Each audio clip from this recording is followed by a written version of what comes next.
tal, hermano? Dios les bendiga. Bienvenidos una vez más a nuestro manual del desierto. Abran sus Biblias, por favor, o síganme con su vista. Jonás capítulo 4, verso 10 y verso 11. Dice la palabra del Señor.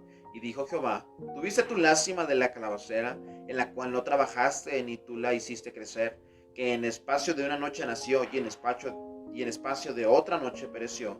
¿Y no tendré yo piedad de Nínive, aquella gran ciudad donde hay más de 120,000 personas que no saben discernir entre su mano derecha y su mano izquierda, y muchos animales? Vamos a orar. Bendito Padre que moras en los cielos, gracias por lo bueno que eres, Señor mío.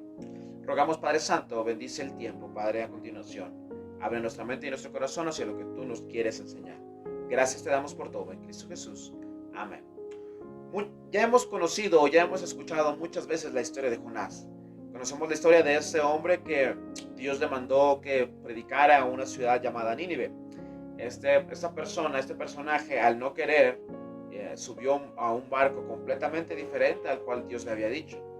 Vemos que en el barco entonces, después de una gran tempestad, el barco se quería hundir.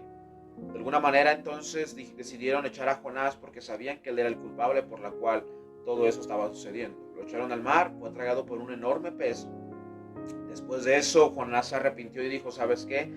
Señor, yo sé que estoy mal y está bien, te voy a obedecer. Bueno, Dios le da otra oportunidad para que Jonás pueda entonces realizar lo que Dios le había mandado hacer. Va Jonás entonces a Nínive y predica la palabra del Señor, y predica entre comillas, ¿verdad? Porque dice la palabra de Dios que solamente pasaba en medio y decía: arrepiéntense, Nínive, porque Dios le da destrucción a esta ciudad. Y solamente hizo eso, pudiéramos decir que una vez, dos veces, y solamente por el centro de la ciudad caminaba. Es lo único que decía. Entonces pudiéramos decir que Jonás predicó de alguna manera a Dios en la ciudad. Pero fíjese, con eso la ciudad entonces, al momento de escuchar eso, al traer Dios convicción a su corazón, decidieron y empezaron a pensar: ¿sabes qué? Híjoles, creo que sí estamos haciendo mal. Necesitamos arrepentirnos antes de que Dios haga algo. Estuvieron de luto, se vistieron de cilicio y trataron en ayuno también para que pudieran buscar el perdón de Dios. Vemos entonces que Jonás, al ver todo eso y al ver Dios también lo mismo, Dios dice: pues los vamos a perdonar. Jonás entonces, conocemos la historia, se enoja, se desespera y empieza a decirle: Señor, pues que yo te había dicho esto, o sea que si yo iba a ir a Nínive, pues sabía que tú los ibas a perdonar a cada uno de ellos. Vemos ahora entonces que Jonás sale de la ciudad, y aquí es donde comienza nuestra historia. Jonás entonces, hermanos, al ver lo que estaba haciendo Dios en la ciudad de Nínive, Jonás se enoja, toma un lugar, toma asiento y empieza a descansar ahí. Vemos que Dios le prepara una calabacera para que le dé sombra en el día. Jonás estaba súper contento entonces por la sombra que él tenía. Después Dios prepara un pequeño gusano en la noche para que, una plaga para que hiera de alguna manera la calabacera. Lo hace, al día siguiente se seca. Vemos entonces vienen los vientos, se rompe obviamente la calabacera por razón de que ya estaba seca, y empieza entonces Jonás a desmayarse. Y aquí es donde comienza la plática de Jonás, y de Dios. Dice la palabra del Señor: oye, tanto te enojas tú por la calabacera, tú no la plantaste, ¿sí? Tú no hiciste nada por la calabacera. ¿Por qué tú te estás enojando? ¿O es en serio que te enojas? Vemos entonces que Jonás responde: sí, me enojo, y demasiado, dice la palabra del Señor. Mejor sería para mí la muerte que la vida. Fíjense qué tan desesperado y enojado estaba. Mucho me enojo hasta la muerte. Fíjense, aquí Jonás estaba haciendo entonces, o estaba tan enojado, que él deseaba la muerte por lo que le estaba sucediendo.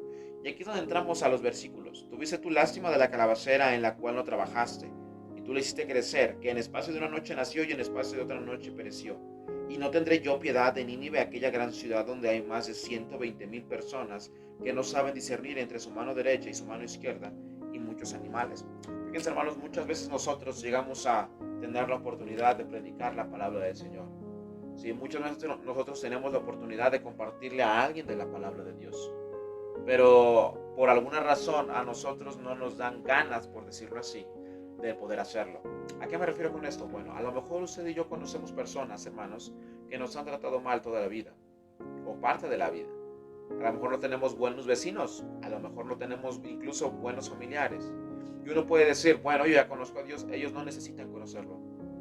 Yo estoy bien así, ellos están bien así, ellos no necesitan la salvación, por alguna u otra razón.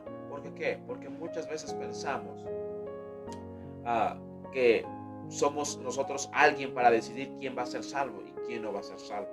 Y no es así, hermanos. Dios es el que decide. Y al final de cuentas nuestro trabajo entonces es solamente predicar la palabra del Señor. Ahora en ese tiempo en el que estamos pasando y por más las fechas en las que estamos, en las que están suscitando, cuán importante es, hermanos, que ustedes y yo prestemos atención a lo que nos está rodeando para así poder predicarle de alguna u otra manera a una persona acerca de Dios. Es el tiempo de Navidad, se acerca el tiempo de Navidad, se acerca el tiempo, hermanos, en el cual nuestro Dios pisó, se hizo hombre y pisó esta tierra, ¿sí? ¿Cuán más o cuán mejor oportunidad hay para explicarle eso a una persona? Para explicarle que alguien vino a este mundo, se humilló a sí mismo para que muriera por nosotros al final. Fíjense, hermanos, cuán importante y cuán increíble es este tiempo. Y cuán importante es que usted y yo prediquemos el Evangelio. ¿Sí? A lo mejor para nosotros pudiera ser que no se nos hace esa persona digna, por decirlo así, por las muchas cosas que ha hecho. Pero ¿quiénes somos nosotros para decidir quién está bien recibir y quién no está bien recibir la palabra del Señor? A lo que voy entonces es lo siguiente. Uno de los principios que podemos sacar en el libro de Jonás es lo siguiente. La poderosa mano de Dios al final de cuentas puede hacer cambiar no solamente a una persona, incluso a una ciudad completa. Y si Dios puede hacer eso, hermanos, por una ciudad, y lo hizo en ese tiempo, ¿qué no puede hacer ahora también? Es el mismo Dios. Tenemos el mismo Dios, hermanos, platicamos con el mismo Dios, creemos en el mismo Dios. Por lo tanto, ese mismo Dios que hizo transformar a una ciudad completa puede hacer lo mismo con una persona. Hace mucho tiempo, en la parte en la que estamos nosotros, aquí en el Estado de México, nosotros conocíamos un pueblo o un pequeño municipio a las afueras de este lugar, como a 2 o 3 horas de aquí. Nosotros conocemos la historia, hermanos, llegamos a visitarlo en algún tiempo, hace muchos, muchos años. Hubo un tiempo en el que una iglesia bautista tenía un gran celo por la palabra del Señor. ¿Sí? Entonces esta iglesia se esforzó, oró, pasaba tiempo con el Señor, trabajaba de una manera incansable, que incluso llegó a cerrar a una iglesia católica. Conocemos la iglesia católica, las iglesias católicas aquí en México son grandes, son muy muy grandes y muchas veces es 1 o 2 por municipio. Bueno, pues las de este municipio tuvieron que cerrar porque la iglesia bautista que estaba trabajando incluso ganó para Cristo a cada una de las personas de ese pequeño municipio. ¿A qué voy, hermanos? ¿Qué pasó después? Bueno, esa iglesia se creció de una manera grande. Podemos ver incluso ahorita cómo era la estructura en ese tiempo. Pero ¿qué es lo que pasa? Empezaron a dejar de trabajar, empezaron a dejar de predicar la palabra del Señor, empezaron a menguar las fuerzas también y la iglesia cerró. Después de eso, la iglesia católica volvió a abrir otra vez las puertas y la gente otra vez regresó a la iglesia católica. A lo que voy es lo siguiente, fueron 5 años en los cuales las iglesias católicas a su alrededor cerraron completamente, porque había alguien que estaba dispuesto a predicarle a quien sea de la palabra del Señor, porque la gente tenía hambre de escuchar la palabra de Dios. Entonces, hermanos, ahora usted y yo tenemos la oportunidad de hacerlo. Tenemos la oportunidad de poder predicar de la palabra del Señor. Tenemos la oportunidad, hermanos, de que Dios haga grandes cosas en la vida de alguien. Y es nuestro deber, es nuestro trabajo el poder compartirlo también. Yo lo quiero dejar en esta hora de la mañana con lo siguiente. Esté atento, preste atención a lo que Dios vaya a hacer en su vida, a lo que Dios quiera hacer en la vida de otra persona. Al final de cuentas es su responsabilidad, es mi responsabilidad el predicarle a alguien más en la palabra del Señor. Dios le bendiga. Mi Padre que moras en los cielos, gracias por lo bueno que eres, Señor. Bendice el tiempo, gracias por tu palabra, Padre. Ayúdanos prestar atención cuán grandes cosas tú puedes hacer con la vida de alguien, Señor. Haznos responsables, Padre. Ayúdanos, Señor nuestro, a esforzarnos más y más en predicar y en compartir tu palabra. En Cristo Jesús. Amén.